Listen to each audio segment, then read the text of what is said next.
ఒక పెళ్లి, ఒక దేశం మారడం, చివరికి 12 ఏళ్ల పాటు నరకం లాంటి జీవితం. Assalamu alaikum. My name is Sylvia Sinabella Hedge. I am French citizen. అసలు ఈ కథ 2003లో మొదలైంది. ఆ సమయంలో సిల్వీ ఆస్ట్రేలియాలో ఉండేది. అక్కడే పాకిస్తాన్కు చెందిన అహ్మద్ ఖాన్ అనే వ్యక్తితో పరిచయమైంది. ఇద్దరి మధ్య ప్రేమ మొదలైంది. కొంతకాలానికి ఇద్దరూ పెళ్లి కూడా చేసుకున్నారు.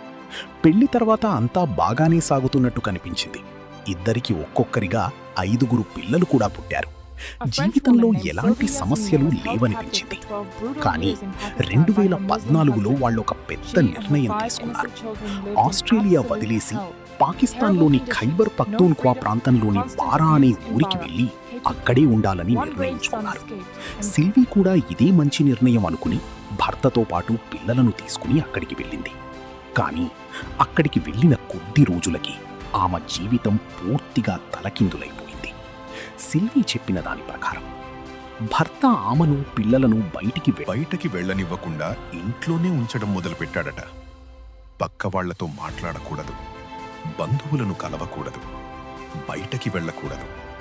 ఇలా ఒక్కో రూల్ పెడుతూ చివరకు వాళ్ల ప్రపంచం మొత్తం ఆ 4 గోడల మధ్యకే పరిమితమైందట. ఇదే కాదు, రోజు కొట్టేవాడని, తిట్టేవాడని, మానసికంగా కూడా చాలా హింసించేవాడని ఆమె ఆరోపించింది. ఆమె మాటల ప్రకారం ఇలా దాదాపు 12 సంవత్సరాలు గడిచిపోయాయి. ఈ మధ్యలో పిల్లల పరిస్థితి కూడా చాలా దారుణంగా మారింది. పెద్ద 2 పిల్లలు చదువు పూర్తిగా మానేయాల్సి వచ్చింది. చిన్న 3 పిల్లలైతే జీవితంలో ఒక్కరోజు కూడా స్కూల్ ముఖం చూడలేదని సమాచారం. ఇలా రోజులు, నెలలు, సంవత్సరాలు గడిచిపోయాయి. అయితే ఒకరోజు వాళ్ల పెద్ద కుమారుడు ఏదోలా ఇంటి నుంచి తప్పించుకుని బయటకొచ్చాడు. నేరుగా పోలీస్ స్టేషన్కు వెళ్లి మా అమ్మను, మమ్మల్ని కాపాడండి అని చెప్పాడు. అది విన్న వెంటనే పోలీసులు ఆలస్యం చేయకుండా ఆ ఇంటిపై దాడి చేశారు. లోపలికి వెళ్లి చూసేసరికి సిల్వీతో పాటు 5 పిల్లలు చాలా దయనీయమైన పరిస్థితిలో ఉన్నారని అధికారులు చెప్పారు.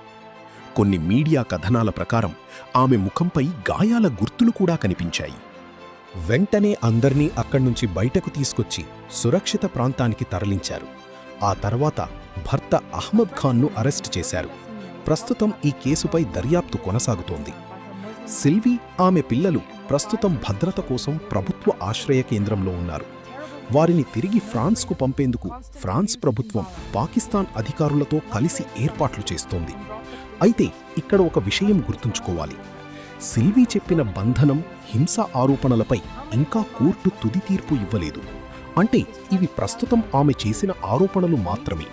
కేసు విచారణ ఇంకా కొనసాగుతోంది. మీరెవరూ ఊహించలేదు. అయితే దీని ప్రతి వెనుక ఉన్న నాన్ రహస్యం ముస్లిం అమ్మాయి ఏమిటి? కూడా జాగ్రత్తగా మేము దీనిని ఉండాలి. పూర్తిగా ఎందుకంటే పరిశోధించాము. మనం ఇండియాలో కూడా వాస్తవాలు ఈ త్వరలో జిహాద్ బయటపడతాయి. కేసులు చాలా చూస్తున్నాం. ఇలాంటి నిజమైన, ఇంట్రెస్టింగ్ మరియు ఇన్ఫర్మేటివ్ స్టోరీలు మీకు కావాలంటే మా ఛానల్ను ఇప్పుడే సబ్స్క్రైబ్ చేసుకోండి. వీడియో నచ్చితే ఒక లైక్ చేయండి, మీ ఫ్రెండ్స్తో షేర్ చేయండి. నేను ప్రతిరోజు ఇలాంటి ఆసక్తికరమైన టాపిక్స్తో మీ ముందుకొస్తుంటాను. మళ్ళీ ఇంకో వీడియోలో కలుద్దాం. Thank you.